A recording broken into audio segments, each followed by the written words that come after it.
ચૈતર વસાવાના નામની ભરૂચના ઉમેદવાર તરીકેની જાહેરાત બાદ આપ અને કોંગ્રેસમાં તો વિવાદ સર્જાણો જ છે, પરંતુ હવે એક તરફ ભાજપ અને બીજી બાજુ બીટીપી પણ હવે આમને સામને થઈ છે. તેવામાં બીટીપીના છોટુ વસાવા અને મહેશ વસાવા વચ્ચે ફરીથી આંતરિક વિવાદના એંધાણ વર્તાઈ રહ્યા છે. શું છે સમગ્ર મામલો, વાત કરીશું આ વિડીયોમાં. નમસ્કાર, હું હિરલ પરમાર અને આપ જોઈ રહ્યા છો નિર્ભય ન્યૂઝ. ચૈતર વસાવાના નામની જાહેરાત બાદ ભરૂચનું રાજકારણ ગરમાવું છે.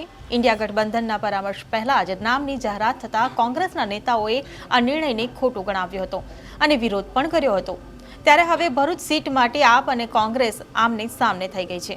સાથે સાથે ભાજપની પણ મુશ્કેલીમાં વધારો થયો છે અને હવે બીટીપી પણ ભરૂચ સીટ પર જીત મેળવવા માટે મેદાનમાં છે. ત્યારે ફરીથી ભરૂચ સીટને લઈને પક્ષ વિપક્ષો વચ્ચે તો જંગ જામવાનો જ છે, પરંતુ ફરીથી પિતા પુત્ર અને ભાઈ વચ્ચે પણ જંગ જામવાનો છે. વાત છે છોટુ વસાવા અને મહેશ વસાવાની. આપણે સૌ જાણીએ છીએ કે છોટુ વસાવા કે જે બીટીપીના સ્થાપક છે, અધ્યક્ષ છે, ત્યારે તેમના દીકરા મહેશ વસાવાએ તેમના જ પિતાની ટિકિટ કાપીને પોતાની ટિકિટ જાહેર કરતા ઝઘડિયા બેઠક પરનું રાજકારણ ગરમાયું હતું. જે બાદ આ આંતરિક ખટરાગ વધતો ગયો હતો, જેને લઈને નાના દીકરા દિલીપ વસાવાએ પણ બીટીપીમાંથી વિદાય લીધી હતી. ત્યારે હવે ફરીથી ભરૂચ સીટને લઈને પારિવારિક ખટરાગ ઉડીને આંખે વળગવાનો છે. એક તરફ છોટુ વસાવાનો આક્ષેપ છે કે આ પાર્ટી તે ભાજપની બી ટીમ તરીકે કામ કરે છે, તો બીજી બાજુ હવે એવી વાતો પણ ઉઠી છે કે મહેશ વસાવા ભાજપની બી ટીમ તરીકે કામ કરશે. એક તરફ છોટુ વસાવા ભરૂચ સીટ પર ચૂંટણી લડવા માટે તૈયાર છે. છોટુ વસાવા કે જેમનું આદિવાસી સમાજમાં પોતાનું એક અલગ વર્ચસ્વ છે, તેઓ ભાજપની રાજનીતિથી નારાજ હતા, માટે જ તો તેમણે ભારતીય ટ્રાઇબલ પાર્ટીની રચના કરી. ત્યારે હાલ ચૈતર વસાવા કે જેમની લોકપ્રિયતા ખૂબ જ વધી રહી છે, જેનો તેઓ પણ સ્વીકાર કરી રહ્યા છે, પરંતુ સાથે જ તેઓ આરોપ પણ લગાવી રહ્યા છે કે ચૈતર વસાવાને લઈને આ પાર્ટી પણ ભાજપના ઇશારે કામ કરી રહી છે, માટે તેઓ ભરૂચ સીટ પરથી લોકસભા લડવા માંગે છે.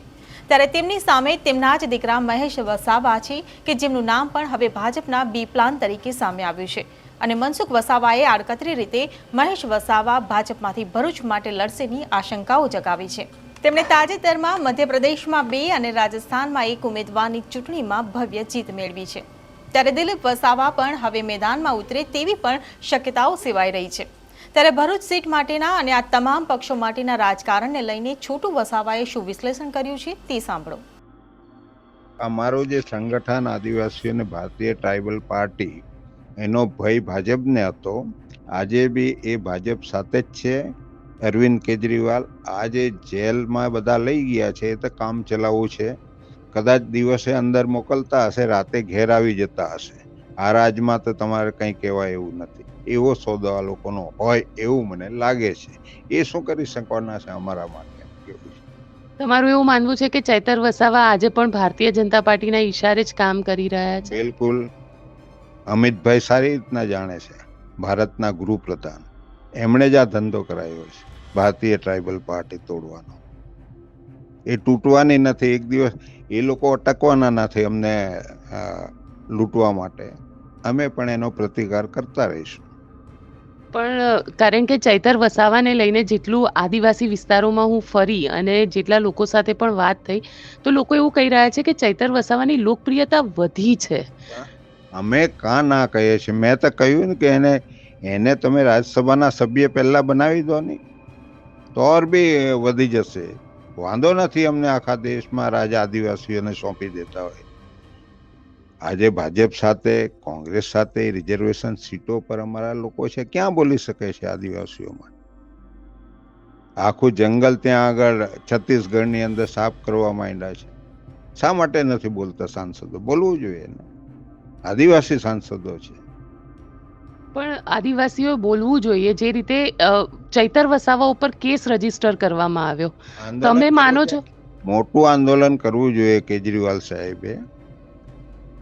એમને ત્યાં આગળ દિલ્હીની અંદર સિસોદિયા છે, જે એમના સંજય પાઠક છે, એ બધા જેલમાં છે. આંદોલન કરો ને ત્યાં આગળ દિલ્હીની અંદર. છોડાવો તમે કે ભાઈ આ ખોટા ઇલ્ઝામ અમારા પર લગાવ્યો છે. અહીં પણ મોટું આંદોલન કરો. શા માટે નહીં? ડેડિયાપાડામાં કરો, નેત્રંગમાં શા માટે?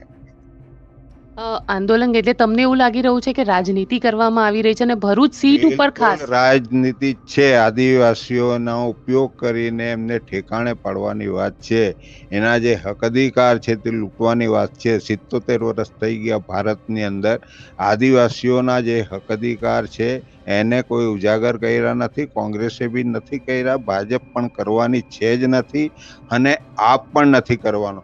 કારણ કે બધા જ એક જ વેલાના તુંબડા છે એવું પોતે માનું છે. એટલા માટે આદિવાસીઓ આ દેશમાં સુખી થવાના નથી જ્યાં સુધી પોતે નહીં લડે ત્યાં સુધી. એટલા માટે અમે ભારતીય ટ્રાઇબલ પાર્ટી બનાવી છે.